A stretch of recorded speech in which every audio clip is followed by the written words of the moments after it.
Everyone kisses, you've done it, your parents did it, their parents did it.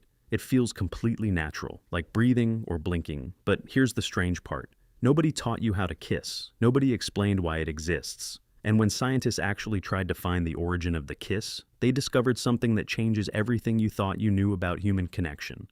The answer may be much older than most people think. Imagine waking up 50,000 years ago. No cities, no language, just a small group of people huddled around a dying fire as something growls in the darkness outside. You don't have words yet, not real ones, but you still feel things: hunger, fear, and something else. Something that pulls you toward the person sitting next to you. The real question is, how did that pull eventually turn into a kiss? And why a kiss specifically? Why not something else entirely? To understand that, you have to understand what life actually looked like back then. Ancient humans didn't have grocery stores. They didn't have medicine. They lived in small groups of 20 or 30 people, and survival depended on everyone in that group staying alive. Babies were fragile, food was scarce, and raising a child alone was almost impossible, which means forming deep bonds wasn't romantic, it was survival. The people who bonded well stayed together, protected each other, and fed each other. Those people lived, the ones who didn't.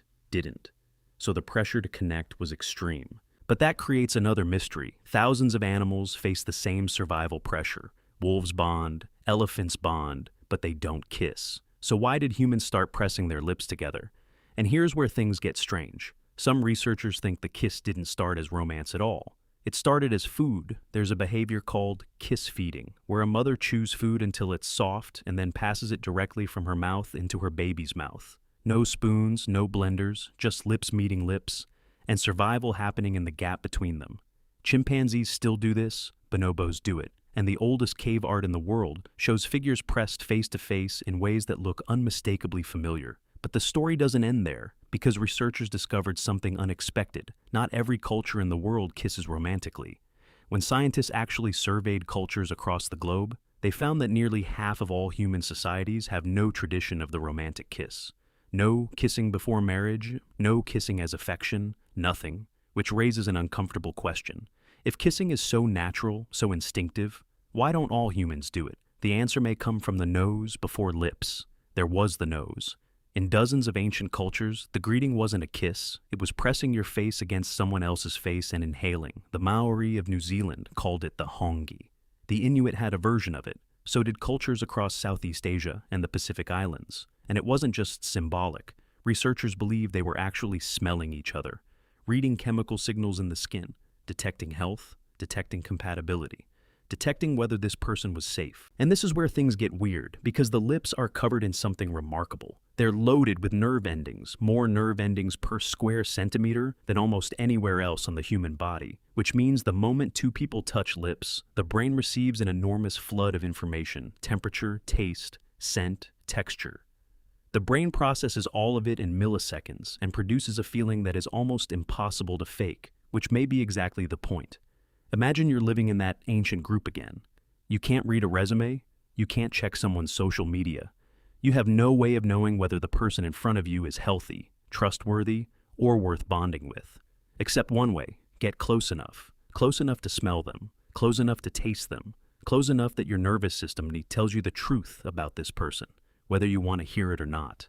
Every first kiss in history, the awkward teenage ones, the desperate ones, the ones that changed everything, was also an unconscious biological test. But that creates another mystery. If kissing started as survival, as bonding, as biological testing, when did it become romantic? When did something practical become poetry? Some historians point to ancient India. The earliest written record of kissing as romance comes from Sanskrit texts called the Vedas, written around 1500 BCE. They describe a custom of pressing lips together while inhaling, as if trying to absorb the soul of the other person through breath. The Greeks wrote about it. The Romans had laws about it. Different types of kisses meant different things legally. A kiss on the hand was a greeting. A kiss on the lips was a contract. A kiss in the wrong place could get you arrested. And then something even stranger happened. The kiss traveled. It spread across the ancient world through trade routes, through armies, through storytelling, until it arrived in cultures that had never practiced it before, and some of those cultures adopted it, and some rejected it, which tells you something important. The romantic kiss isn't instinct, it's a technology. a human invention that some civilizations discovered and spread to others. Every time you kiss someone, you are participating in something ancient and something invented at the same time. You are using a behavior that started with mothers and children and survival, that passed through rituals and empires and poetry, that crossed oceans and generations and wars until it arrived at your lips.